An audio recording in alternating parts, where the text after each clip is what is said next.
the recording process.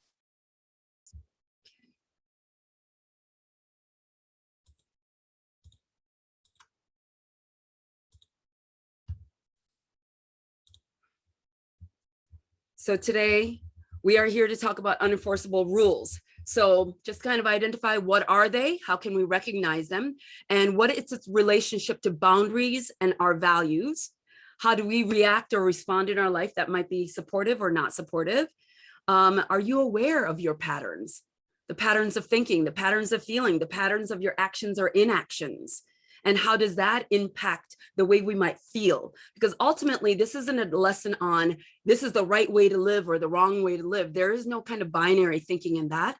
This is, are you having joy in your life? Do you feel peaceful in your life? And if not, do you want some of that? And if so, maybe these are some skills that you could practice and incorporate into your life that will allow for more peace inside. So that's the real barometer here. I am not a brain scientist. I'm not a researcher, but what I am is a student of Dr. Fred Luskin and Dr. Tao Lei, and their work around mindfulness and forgiveness work, as well as attitudinal healing. And some of the way that problems or grievances can get compounded in our mind is that we lack the skills or the support in how to undo them. So if we can practice like some very concrete and clear steps, the question is, do you feel better? Some of this stuff, I answer yes, I do feel better when I practice some of these things. Some of the stuff can get a little bit woo-hoo-y for me, and so I don't use them at that time. So I want to just really make sure that I'm clear that this is not a lesson in magical thinking. So much of toxic positivity world and platitude world, it's like, if you just think positively, then things will just work out better.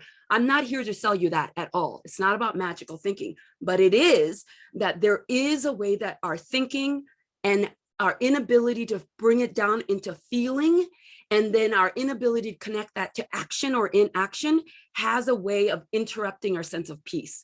And what if we could kind of align those three things? So like always, these sessions, please take with you that which resonates and that which feels good. And you're like, oh yeah, I do feel good when I kind of, find clarity in that. And I do feel some sort of improvement in my relationship with my people and my purpose in my life. If it doesn't do those things, then maybe this isn't for you. Also, this is to be used in conjunction with if you're working with a therapist or a counselor, or you're getting additional support. This is not a standalone thing. Yeah. So this is really about highlighting awareness of patterns and thinking, feeling, and doing, clarifying then this magical language that we start using. What do you wish for? What do you hope for? What are your greatest desires? When I start saying that, there's a part of me that goes, Joey, be very clear. This is not magical thinking and unicorn thinking. This is clarifying that in your heart, you have some wishes on the way that your relationships are going to go, the quality of your relationships with your family and friends. Yeah. You have some hopes that you have for your life, and that there's some, like, you have a sense of, there's some desires that I have for the way that I want to live my life. So this is a heartfelt way of connecting what's happening in our life to those wishes, those desires, those hopes, and not this like magical thinking fairy tale stuff. Okay, so I want to really root that in reality. Now, when we start talking about courage in conversations, then we're really talking about taking authentic responsibility for our emotions. And there are some components to that. And this notion of really speaking from the heart brain. I know I've said before that we really have three brains: our gut brain, our heart brain, and our brain tends to talk us out of that which we feel intuitively. But it's not to negate one over the other. It's really about, can we listen to all three and just be in coordination? And how might that feel? And then it all really boils down to, in this awareness, that we have a lot of power around how we want to feel, that there's a lot of choice that we have in the way that we want to walk through life, no matter what. So this is kind of an unconditional thing. And a lot of this information in terms of research has been vetted in places and in times where we as a relatively comfortable, privileged person, I'm sitting in Hawaii where the weather is just spectacular today, in the comfort of a home that I can come home to every single day, that no matter how much pain I want to talk to you about the way that I was raised, that I'm living in real comfort. And I'm speaking from a real position of privilege. Like my mind is intact, my heart is intact. I have really great support systems around. Yeah, so I don't want to really negate that there are really difficult situations around. And also, even in those difficult situations, we really do have a choice on how we want to show up for life. So I want to hold that very lightly. So it's to say that we all have different traumas and stories that really feel heavy, and we have some choice around how we can undo some of the things that might be the heaviest or the weightiest. And check for yourself. The proof is in your life, how you feel, and in the relationships. Yeah. So I'm going to be showing you some images as I go through this PowerPoint. And so some of the images that are going to be coming up might be jarring. So I want to talk to you about safe space. There is no such thing. There is no such thing as a space that is just neutrally safe.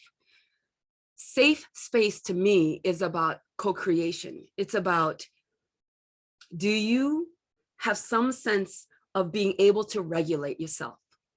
Do you have some sense of taking care of yourself? Meaning logging off if you need to, meaning looking away if you need to, meaning taking responsibility for your own emotional regulation. And also, it's my job to make sure that I say those things, to say that, hey, this is not an easy conversation, a lot of what we talk about. And yet I trust in my ability to hold this space and deliver it to you in a way that feels like it's meaningful in a workspace in the middle of a day. And also that these conversations can be challenging. Yeah. So just kind of notice what you feel about, or what your expectations are about safe spaces, and then see what you can do to manage yourself, right?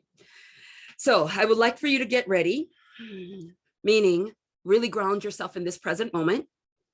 Notice how you're feeling, reminding yourself of your current state of safety. I can make some assumptions. You have internet access. You have the time freedom to be able to log on to this. That means you're in front of a computer of some sort, camera maybe. Yeah, so just notice this current moment of sense of safety.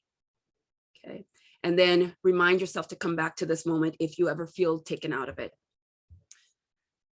Notice how you're feeling, or where the feelings arise when you see these images.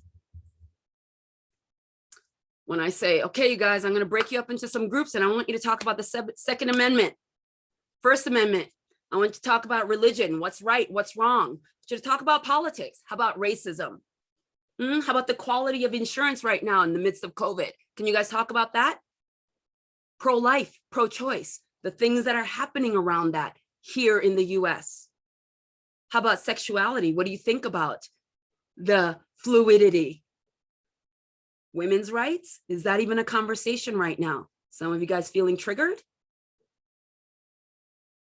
How about, can we talk about money? How much you guys get paid? I mean, a lot of everything what I just brought up here. Oh, these might be considered taboo subjects in certain circles. You might be thinking about the last person that you had an argument with about one of these topics. Maybe you've had to unfriend or block or not go to a family gathering because of some of these topics. Just wondering if any of that is rising for you guys. So when you feel that emotional connection to how these topics make you feel, where do you feel it? Like some of these, I can feel in the pit of my stomach. Others, I can start getting hot because I'm like, well, I have the answer for this. People would just listen to me. They would know how we could fix all of this.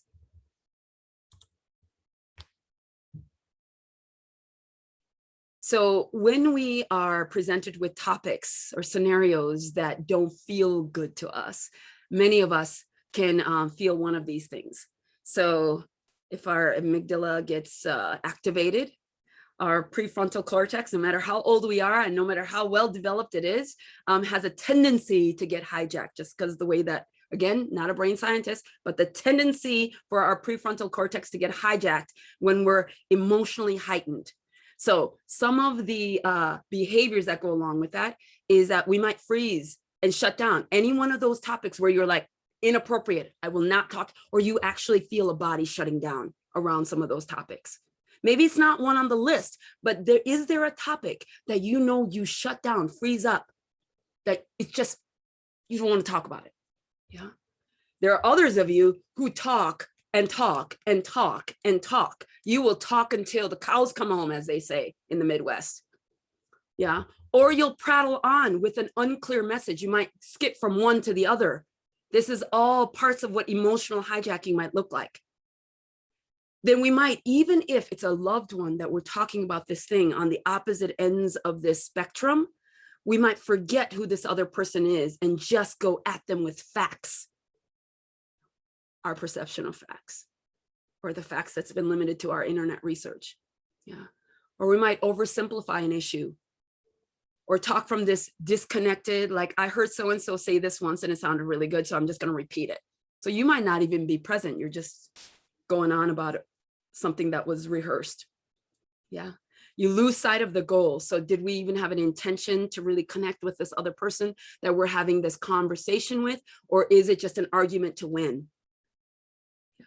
So we might fall into this defensive combat mode, and then we might start betraying ourselves. So I consider myself a relatively kind person, but boy, there have been times when somebody's been wrong, especially bring up international adoption, bring up racism, bring up women's rights, bring up any of the things that I might get triggered, and I might start like going at a person. And then afterwards, I'm like, oh, Joey, God, I don't like who I end up being when I am in combat mode, fighting for a position that I might not like. Where did that investment come from? I don't know.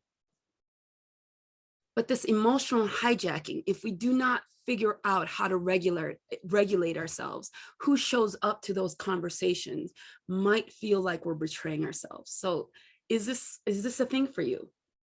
Does this come up for you at work? Does this come up for you in interpersonal relationships? Does this come up for you at family dinners or with your kids or with your boss or with your team? So kind of notice, at what points do you get emotionally hijacked around topics?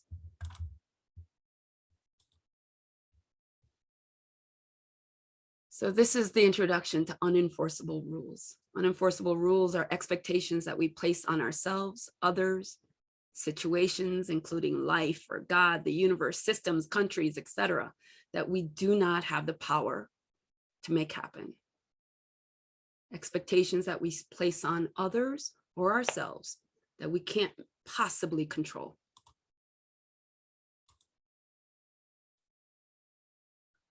So take a moment and gander at this list. How many of you guys have ever thought these thoughts?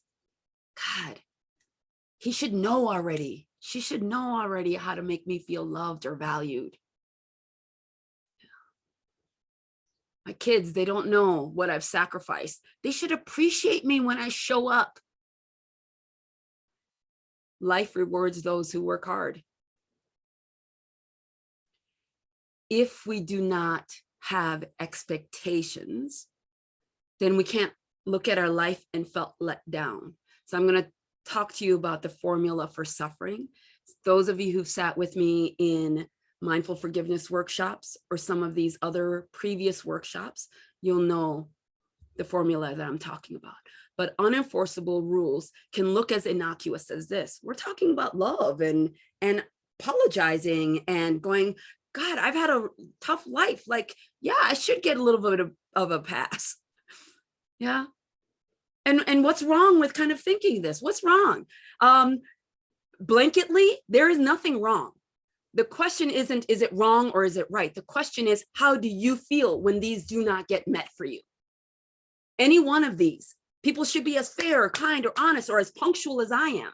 Every time that gets broken, how do you feel? Do you go into a tizzy? Do you get emotionally hijacked? So if that's what's happening, then the question isn't, is this right or wrong? The question is, do you want to feel better? Do you want to show up differently? That's the question. So here's the formula for suffering. And this is based on Dr. Luskin's work, Stanford Forgiveness Project, yeah? So there's this thing called perception, right? How I see my life. Everybody's gonna see their life how they see it. So there's, how many of us live in Hawaii? Some of us may think this is the best place on earth. Others have serious issues with it. So perception matters, right? So I perceive my life to be such. But if I don't put that up against an expectation that I have, so if there isn't a space between my perceived reality and an expectation that I have that didn't get met, then I cannot suffer.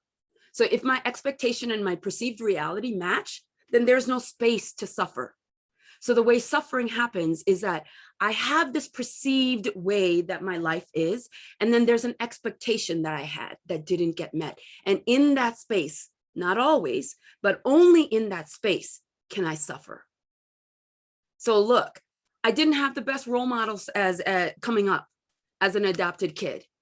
So when I had my kids, like there was a sense of, God, I'm gonna just like do my best. And so I had this expectation that I showed up for my kids in a way that my parents did not. Like my mom put me in an orphanage. I did not put my kids in an orphanage. Yeah. So my expectation was that my kids would be forever grateful and thankful, no matter how I behaved, right? And they weren't. Imagine that, shocking. So I would take that very personally. Like, God, I have ungrateful kids, I might say. Why me? Like I worked so hard to be present in a way that my parents weren't, and my kids are still ungrateful. Do you notice the why me? God, why my kids? So there's an element of me in that separation between my perceived reality and the expectation that I had. Think about the one about, bosses should be competent. I hear this one quite a bit. Bosses should be competent. Like, how did they get that job? They don't even know as much as I do. So in that space between, I see my boss as incompetent, I think bosses should be competent. Why do I always get stuck with incompetent bosses? Why didn't I get promoted? I work so much harder. I.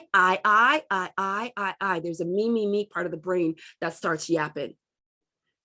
We cannot suffer if there isn't a super me component.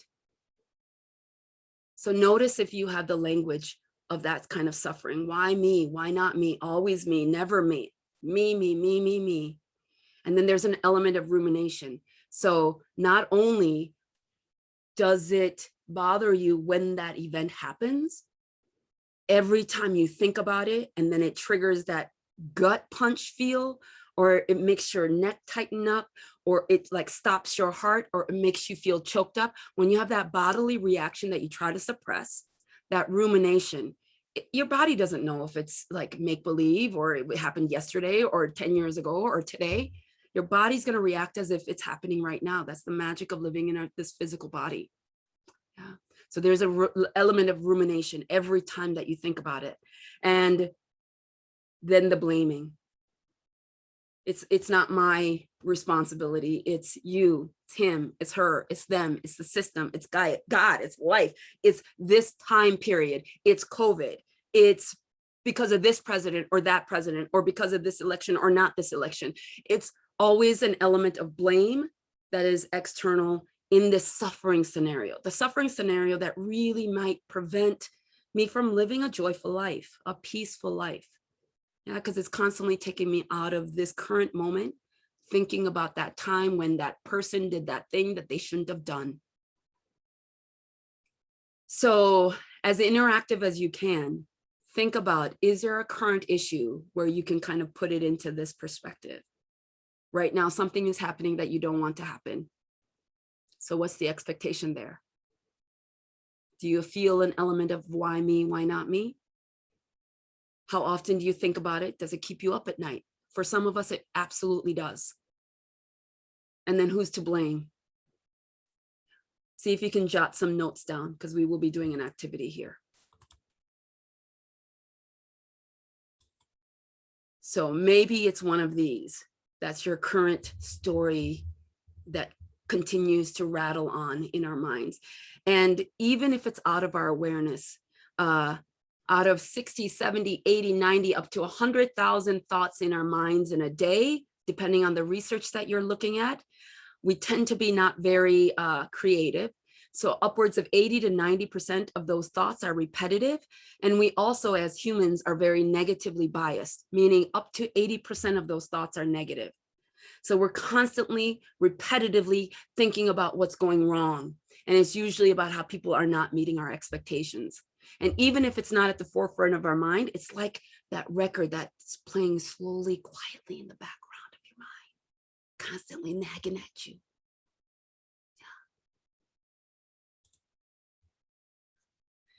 So very quickly, I like to kind of get that out of my head because our brains are kind of made to, it's not very organized. So similar problems all get dumped into this kind of basket of problems like this.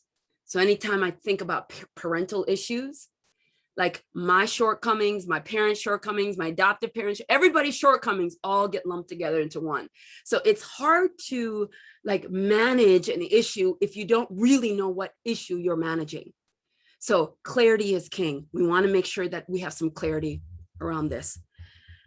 So feel free to take a screenshot of this if it's helpful. I will attach it. It is available on the website too for you to download because some people like the idea of printing some violation tickets and writing them throughout the day. But notice the only company that makes these tickets is I'm Right and You're Wrong Incorporated. That's the only company that can make violation tickets. And this is how it goes. It's like you've all been deputized and you've all been put into an unmarked car in the corner and been asked to write all the violations for people that are walking and driving past you. And yet the car doesn't work. So here you are given this directive to write these tickets for everybody who's doing things wrong, but you can't give it to them because your car is broken. So it slowly starts piling up in your car. Some of us are super organized, so it's really categorized so you can bring up, ooh, that person violated something else like 10 years ago. Others of us are like, it's like me. I just crumple them up and it just stacked up. So these violation tickets are all of the ways that people are violating these unspoken rules that you have in your mind. So these violators, sometimes we refer to them as villains or failed protectors. So for me, I write quite often, even now, even though I've been working on this stuff for almost 10 years now, I write several to my mom, my biological mom. She's my failed protector. When I can say October of 1978, that's the moment that she dropped me off at the orphanage. But every time I think about that and I feel this pang of sadness or like this sense of betrayal, like every time that happens, like my heart feels that impact. So can you imagine since that time, how many tickets I've written just for this same scenario? What's the violation? She didn't keep me. And mothers should keep their children. You see my expectation there? And it's like, we can like argue the merits of it. The bottom line is that's the expectation I have, that then I get to look at my life and say, I didn't get that. So now I can suffer. What should have happened is she should have fought for me. She should have kept me. No matter what, she should have kept me under her wings, under her loving care. And then the fines, if you go through the mindful forgiveness work, there's a section on revenge fantasies. We talked about this last month here. Revenge fantasies, it is a healthy way of kind of processing this sense of personal power. Because when we keep focusing on the thing that didn't go well, right? My mom threw me away is what I used to say. Threw me away. Well, that's a position of loss, right? And it's really difficult for us to kind of marshal the energy to move forward from that position of loss and powerlessness. So revenge fantasies is a mechanism of our brain to kind of regain that sense of personal power. So if there's a revenge fantasy, that tends to be like a really powerful position. So I used to go, you know what? I'm going to be the best mother on the planet. And one day she's going to see that and she's going to feel like so shitty that she didn't have a part in that. But boom, I'm going to be the best mother, even if I didn't have her as a model. Now, it doesn't really make sense. But for me, that gave me a sense of power at a time when I felt powerless. So revenge fantasies tend to be helpful. So if I notice revenge fantasies around this ticket, I can kind of okay, yeah, as long as I can let them go, as long as I don't sit there and live in it. Retaliatory actions, however, tend to be that piece that I look at and go, dang, I betrayed my sense of like my own values. So here's the little retaliatory acts that I used to take. Now, I hadn't seen my mother in a long time, but I had made up my mind that every time that I brought her up to strangers in talks at the beginning, to people who would ask, I used to call her that Korean woman. And right now it makes me want to cry because I know it was a retaliatory act.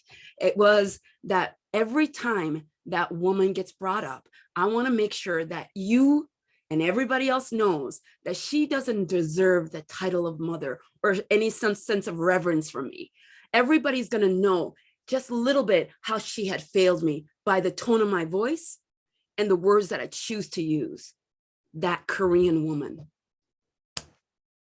That I know at the end of the day, I'm not proud of. That I know was a retaliatory act. Now, did she ever hear me? No, absolutely not. Doesn't matter. I know that I was betraying myself when I said that. So it was really helpful for me to clarify what are my revenge fantasies that might be supportive in regaining the sense of power, and what are the retaliatory acts that are not helping me live this joyful, kind, peaceful, compassionate life that I say I want to live. So working through my unenforceable rules, it's about identifying that expectation that didn't get met for you. And if we're living life as a human, then we're going to have untold amounts of them. And usually in the context of relationships, people that you're close to, that you spend most of your time and energy with. So these are your, think about who you work with. What expectations that you might not have even expressed. What expectations do you have for them? Like when they should come to a meeting. What do you think about those people who come late versus those who come early? Yeah. Or the way they do their reports, or the way they communicate. That's the big one in relationships and work and personal life. People always complaining about each other's communication style. And that's the one answer that we need in order to communicate. If we just communicated better, but what do you mean by that? What expectation do you have that didn't get met? And you can use the clues of who are you blaming? How much do you ruminate on it? And what do you hear yourself say about what should have happened? Let that be a key. When we should on people, most often that is an unenforceable rule we cannot possibly make happen, and yet here we are holding on to it. So see if this process helps. Some of us might need to be heard. That was our very first talk. And you might need more time to get your grievance stories out. Some of you guys have been talking about your same grievance story for a long time, so this is all you might need. So just kind of notice how this feels for you as you walk through it. And then a couple of things to be aware of, and a couple of things to notice is, like, what benefits are you getting from this behavior? And a lot of times we're just creatures of habits. We just know what we know and we do what we've been doing. So maybe it's not, benefit isn't the proper word, but sometimes, I mean, change is really hard. Like practicing to be different is really difficult work. So maybe it's just as simple as that. Yeah. Do you know what you repeat? Do you know your patterns? Do you even know what value words trigger you? Do you know what kinds of instances bother you the most? Do you know what words you attach? Because let's take the word respect, or let's say honesty, because those are the words that'll, integrity, those are the words that'll come up immediately if I ask you for your value words. So if I say, what are the most important values? Most of you guys will type in the chat, honesty, integrity, all of those good words. It's all good. However, if we really broke it down, we take the most mundane activities that we witness each other doing, and then we'll put these big old words on top of it. For example, I mean, how many of you guys attend meetings? I'm assuming most of you, yeah. So how many of you guys are on timers at those meetings? That means if the meeting's at 9 o'clock, you show up at 9 o'clock. Sometimes some of you guys are, sometime-ish, depends on who's talking first and depending on how much time gets wasted. And then sometimes depends on what's going on at work. Some of you guys are sometimers. And then some of you guys, this issue of time is super important too. That's an expectation that's airtight. So some of us will really suffer around this. Some of us will be like, God, people are disrespectful when they're late. There's others of us who could care less. It's not an expectation that's airtight for us. So it's not the expectation itself, it's about how airtight that expectation is. So it's like a canister, like if you screwed it on so tight, like I can't get air, right? So how do you think about that time? I just came to the meeting 5 minutes late because I had other important things to do. And yet from the other end, it can be seen as disrespectful, disorganized, lazy. Yeah, we add these big words to it. So do you know the pattern of the words that you use on a regular basis? And then do you really know what you want? Yeah. So this is the scenario we're trying to undo. So it's not, so a lot of times I'll get, so Joey, well, we're not supposed to have expectations out of life or out of people. That's not the issue here. It's not about expectations are good or bad. It's, are the expectations that you have serving you well? Are you able to manage them? Yeah, so maybe it's a shift in thinking, and we'll get to that piece. A lot of times we'll say expectation and what we really mean is ultimatum.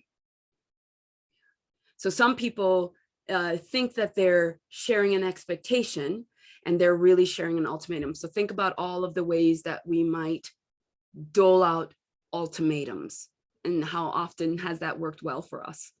Yeah. If you do that one more time, then I'm gonna XYZ, right? I'm gonna punish you somehow. Yeah, so this is not what we're talking about. This tends to get us in trouble. However, some people, when they go, God, I'm not supposed to have expectations, then how do I? And then they'll ask me the questions. So let me make very clear that if we have super leaky boundaries or super rigid boundaries, then this might not be an issue of expectation. This might be an issue of our own ability to trust in ourselves to hold up our boundaries. So sometimes if I have, let's say, really leaky boundaries around my time resource, okay? So that means when people ask me to do something, I feel obligated because of my upbringing, because of the way that I've been taught about, who has access to my time and energy, I'll always feel like I need to say yes. So then I might get mad at the boss who abuses that, knows that I will always say yes, so they'll always come to me, right? So I can sit there and go, oh, here comes my boss again. God, I hate it. She's always calling me on the weekends and telling me something to do, right? So then they'll ask me, is that wrong, Joey? I'm like, again, it's not a matter of right or wrong. It's not a matter of right or wrong. How do you feel about that, right? Obviously, I've just expressed to you, I don't feel good about that. I don't feel good about the fact that my boss calls me on the weekends. That expectation, my boss shouldn't call me on the weekends. Yeah. Is that a wrong expectation to have? Sometimes I feel like I can't express my expectation. Sometimes I feel like I can't say no. That's my boundary, right? My weekend boundary. I didn't sign a contract to work on the weekends. I feel okay about saying no. I'll come and take care of that on Monday. All the different ways that I can express my boundaries. But some of us need support and practice around showing up and understanding our boundaries. Yeah, so I see this get conflated quite often. That having expectations, really what I hear people say is that I'm not sure or secure around expressing my boundaries and I don't trust myself to hold that up. So what I want is for others to hold that up for me by not asking. We get the right to ask. It's our job to say no or yes accordingly. So two things that are connected, but it's two different skill sets. I will have another card up around kind of how to look at boundaries, but that's not where we're spending a lot of our time today.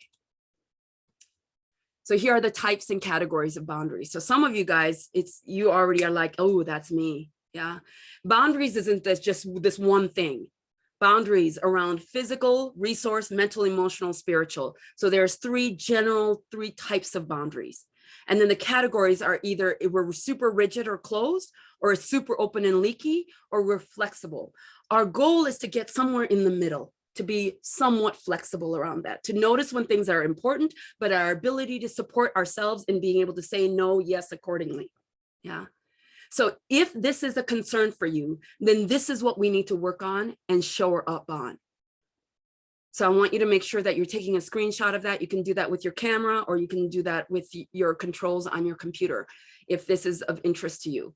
And you're welcome to email me if you would like some resource on working with your boundaries. I don't specifically teach that except for in my Courage and Conversations class. But this is a big component that I noticed that people are missing before we move into the rest of expectations.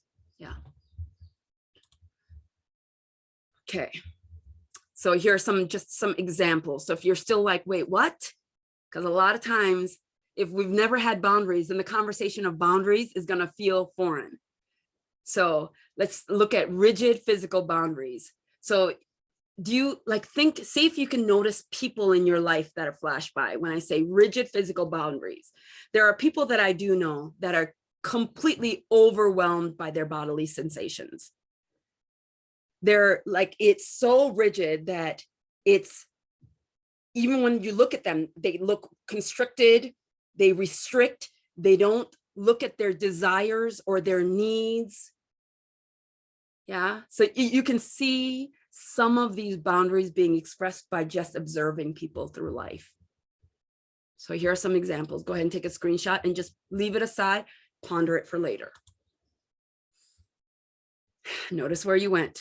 So I'm asking you to think about times when people are not meeting your expectations. And then I threw at you, maybe some of us need boundary work and put up different categories. So that might be bringing up emotions for you. So the question right now is, what do you think about all this? Take a deep breath. Notice how your body is reacting. Do you notice anything tensing up? Do you feel relaxed and cool because it's just a talk about it and it doesn't really impact you? Do you see yourself traveling in time to instances? And then what are you doing or not doing? So sometimes if we have a thought that doesn't feel good and our body sensations starting to close off, we can start to deny or suppress. And I'd like to remind you and invite you to notice that physiologically, a lot of our emotions, so the physiological response of emotion, there's like a natural cycle. Now, for each one of us, it's going to be different, right? But about 60 to 90 to 100 seconds, maybe, where a natural emotion will rise and taper off if we don't engage in ruminating thought. So if I notice, ooh, my belly is clenching, I don't like this topic. If I notice my belly clenching and I just stay with it and breathe, and I don't think about the last time this happened and the next time it might happen and what this might mean for this meeting or that meeting or the other thing and the cycle. If I don't do that and I just stay present, rooted in time and space, and time meaning noon 41, I'm in Hawaii on this chair. Yeah, rooted in the physical time and presence for you. That's what I mean. And just observe your breath in and out, as simple as that. Or look around the room, the first exercise we did. 5 things, 4 things, 3 things, 2 things, 1 thing, open up our senses. That's the practice of regulation. So when we're clear on what it is that's really bothering us, like who is violating what that's making me feel yuck, and I would like to change some of that, then we might want to engage in courage and conversations.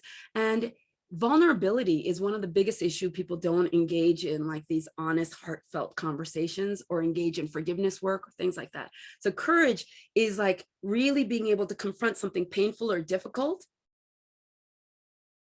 even if you feel fear around that. So like emotional exposure tends to be something that most of us feel like a lot of fear around. That's not unique to any one of us. That's all of us. So to engage in that thing that says, oh, I got to express my hope, my wish, my desire. Ew, most of us feel like, no, thanks. Let me just be angry or upset or shut down instead. So this idea of courage in conversation is to go, yeah, most of us feel that. And now what? And now what? So these are some of the components that might exist in compassionate courage in conversations. And I put compassionate in there because it's all of us that are feeling that. Yes, to commiserate, to recognize that pain in each other and still yet show up in courage. So you'll notice a lot of words, a lot of these bullet points start with willingness, willingness, willingness, curiosity, willingness. So it is really about, are you willing? Are you willing to show up and be exposed emotionally and really say what it is that you wish, say what it is that you hope for? Yeah. So just think about, that's the component. Okay. Before then I take you through the steps. So the step is, number one, when you recognize that there is an unenforceable rule, right? I mean, how fast should people go in the fast lane? Well, it depends on my day. Some days I'm like out for a Sunday cruise and I'm like driving along and people are driving past and I'm like, what is the problem? God, people need to just chill and relax. But there are other days when other people are on a Sunday cruise and I'm like, I got places to go, right? All of a sudden my expectation, it doesn't make sense. Because some days the driving, it's not about the driving. It's that everybody should just be on my time frame. Now, there are times when I can get really angsty about that. And so it's really important to remember whether it's driving, whether it's a race riot, whether it's that boss that's making our life miserable, whether it's we're on the brink of literal war, or whether we are on a social justice path where like literal lives are on the line. If we want to show up fully present, then our first job is to cultivate a sense of peace, stillness, calm, and acceptance of that moment, no matter what, in this moment. That's all of our job. That's all of our job. Number one. And then to notice the catastrophe thinking. Because that's what, when somebody doesn't meet our expectations, then all of a sudden we can start to go, God, the weight of the world is on my shoulders. Or all of a sudden it's like, God, I got to teach you how to behave and act right. Or I feel like I'm walking through life with a gun to my head. Yeah. So notice that it's our brain's tendency to take us to this catastrophe thinking. And that when we can cultivate some sense of calm, grounded in this present moment, then we can go, oh yeah, it's none of these things. Yeah. And then try to gain some clarity to go, wait, what is exactly the issue here? What is it that I'm expecting that I'm not getting? Because it's hard to deal with this messy spaghetti dog. Let's see if we can get it down to a noodle. So first, to understand what it is that you're really asking for. What is it that you really want? What is it that people aren't doing for you that you want done? So find some sort of understanding and clarity of yourself. And this might help to actually write it out. So journaling is really touted as like a super duper duper way of facilitate this healing process, because our brain just, does one of these. It's a hamster wheel. It churns. So if you can get that out of your brain onto paper where it's concrete, then you can do something with that. You can see your pattern of thinking. So in a workshop, I ask people to do this for homework and come up with 10 violations through that week. And then at the end, see if you notice any pattern. Because above all else, all of this is about you getting to know you better. It's about developing a sense of awareness first. Yeah, it's hard to have other people treat us the way we want if we don't know what we want. Yeah, so I'm calling it a violation ticket. I'm going to switch this up a little bit. But at the beginning, see if you can notice a pattern to find some clarity. And then ask yourself, is this really an expectation? Is it an issue? Or is it that my boundaries are a little bit, I need to work on those? Yeah. I mean, maybe I can practice saying no. I mean, if my kid keeps asking for money and I keep feeling like I'm poor because of you, are you? You can say no. You can say no. You can say a bunch of stuff, but you're not poor because your kid keeps asking for your money. And I'm talking about, because I have adult kids. Yeah, you're not poor because your kids are asking for money. You get to say no. Now, you might have all kinds of other reasons why you don't, and how this and how that, and their dad and their mom and that. We can have all kinds of reasons, which again, go back to writing a ticket, because sometimes we switch arguments in mid-argument. So we never have to solve anything. Yeah, so we can't solve a moving target. So be clear, writing it out helps. Check in with your boundaries. Have you shored up your boundaries? If not, maybe you need to take a class. And then here's a piece on authentic responsibility. Sometimes, so my daughter and her friends moved from Minnesota, packed up a car and moved all the way out to Portland. And 3 girls living, and they were so excited. We got this cute little apartment. There's a pool, there's a little duck pond. We have our 2 cats. And so I'm mom that loves my daughter and super excited to meet these 2 girls. Yeah, so I go to visit as soon as I can. And then immediately I'm an action-oriented girl. So immediately I go into their apartment and I see all the things that aren't there. So they don't have a table, they don't have dishes, they don't have the wall hangings, they don't have this, ooh, they haven't swept. So I'm like in full on sweeping, cleaning, buying, everybody get in the car, we gotta go to the mall, we gotta do this. I'm in like helpful mom mode. My daughter was not happy about that. Finally, she's like, Mom, can you just say you're proud of me? My initial instinct was to go, I'm only here for a few days. I want to make sure that like all of the logical things that I wanted to say. My expectation is that my role as a mom, like I would have loved to have a mom that came in and bought me stuff to make sure my apartment was right and then take me here, take me there. But that's not what my daughter wants. Yeah, so I'm not reliving my own childhood. So immediately I could have gone to blaming her. Like, you don't appreciate, you don't know what I've been through. But authentic responsibility means, oh, crap. You know what I was doing? I was doing what I wish my mom would have done. That has nothing to do with you. I'm so sorry. I am so sorry. Like, I went into my own automatic mode. I'm so sorry. Okay. I am super proud of you. You know how hard that was for me to say? Because I really wanted to be like patted on the back for taking action and helping her, right? And my expectation was that she would have been appreciative, and she wasn't. I immediately was like, God, see, other daughters, other people, they would have appreciated it. Why is my daughter? I could have gone into that suffering scenario and then made that whole rest of the time miserable. So taking responsibility for my emotions, for my words, for my actions. And I had promised her before that I would really work on being present and articulating that I'm proud of her. And I broke that promise because I'm out of practice in that. I am an action-oriented person. So every time I say, can you please keep reminding me? Because I'm going to keep working on that. Yeah.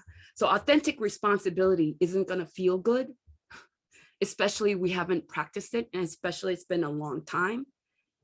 So to feel that exposure that my daughter doesn't appreciate my idea of what helpfulness is. Your bosses might not appreciate your idea of what helpfulness is. And to go, okay, remembering we're on the same side here. That helps start that courageous conversation, that courage in the showing up for your life. So then how is this tied to our values? Because I mean, we're, again, not very creative people. So we tend to say the same thing over and over. I don't know how many workshops I've done. Every time I ask it, I'm always going to get those 3 words at the top: honesty, integrity, responsibility. Those are always, always, always, always. But as we know, there's hundreds of value words. So when I really looked at this, I go, okay, you know what's really important to me? Accomplishment. But in there, what actually, it's effectiveness. Effectiveness is what really is meaningful to me. And so I'm thinking, well, what does that mean in terms of me being an effective mom, me having an effective visit with my daughter, right? That's the way that I'm thinking.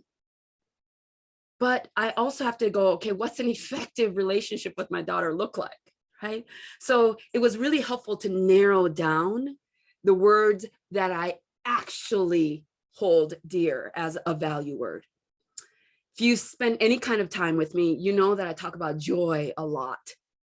So it's not just effectiveness, but it's effectiveness with joy. Like, what's the point of living life if it's not joyful?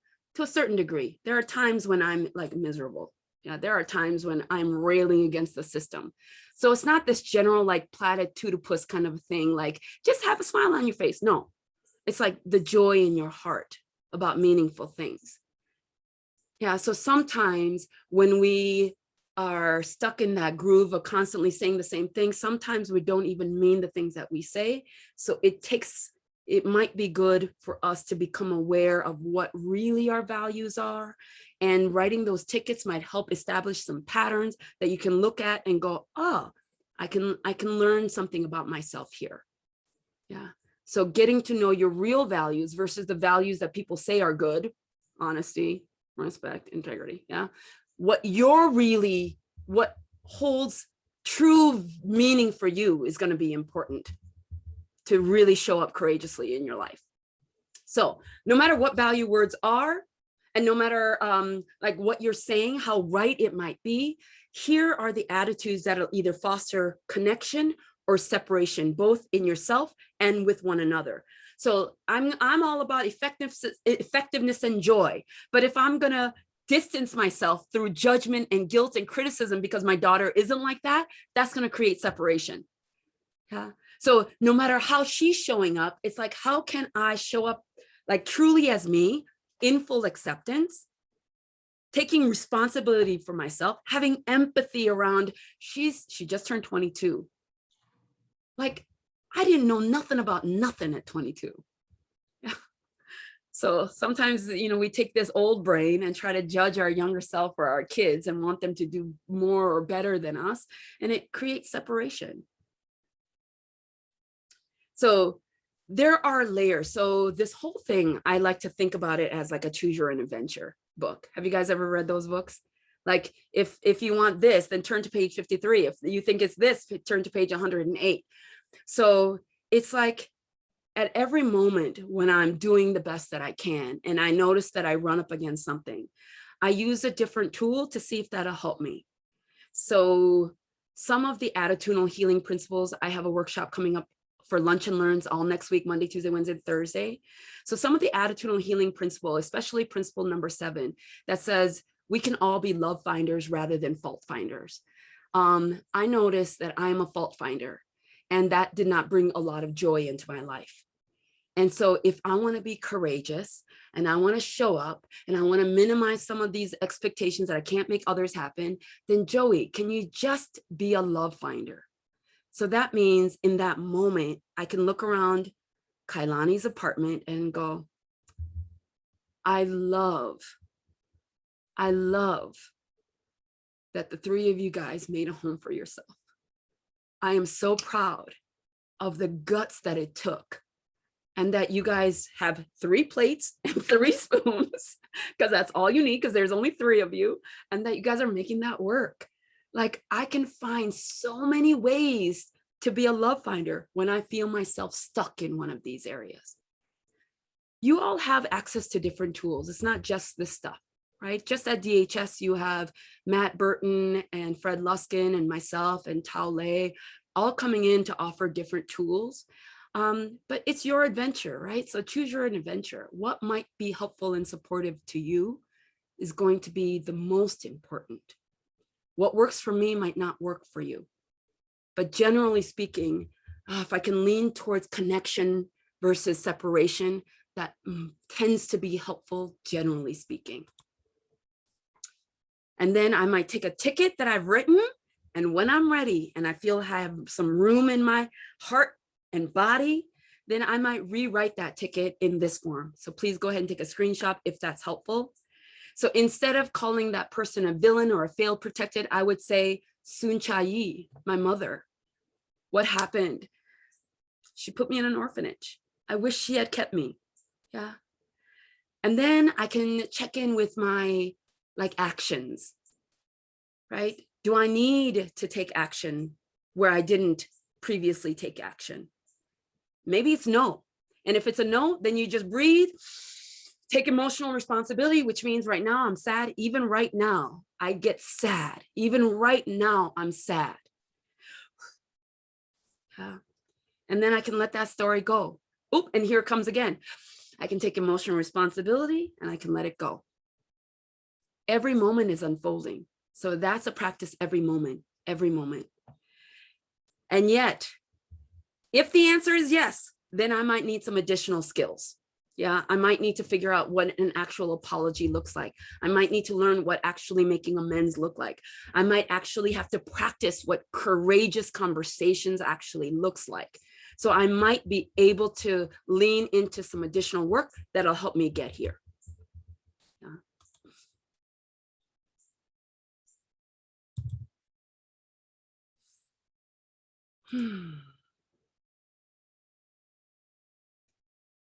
So I just wanted to put this up. If any of us have to make an apology somewhere, that there are some components that are helpful and there are components that are not so helpful. The word but tends to not be so helpful.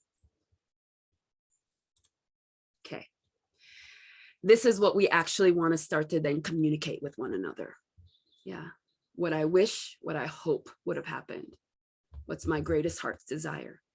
And taking that breath and to say, hey, boss, hey, daughter, hey, partner, hey, friend, this is what happened. This is what I took away from it. This is what I really wish.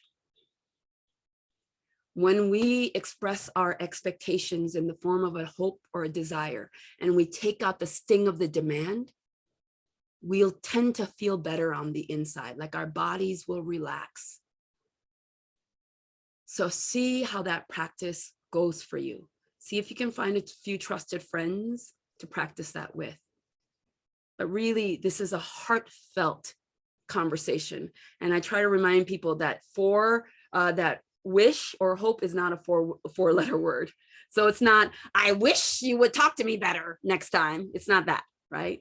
It's a wish that comes from your heart, your heart's desire.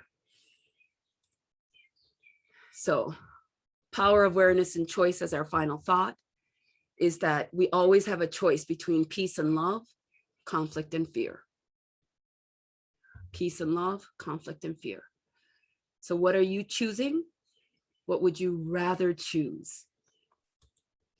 And if you would like to practice some of that, I'm here next week. So just notice what one thing you'd like to take away until our next time together. And then if you have time in your lunch schedule and would like to come and talk about attitudinal healing and the happiness formula, it's the same time, but Monday through Thursday next week. And I think Susan will put into the chat the link if you wish to attend. Again, thank you so much for showing up and taking this time to be present here with me and with one another. I really appreciate that time and energy. All right, have a beautiful weekend, everyone. Thank you for being here. And if you have questions, drop them in the chat and I will do my best to answer them somewhere, somehow. Thanks, everyone.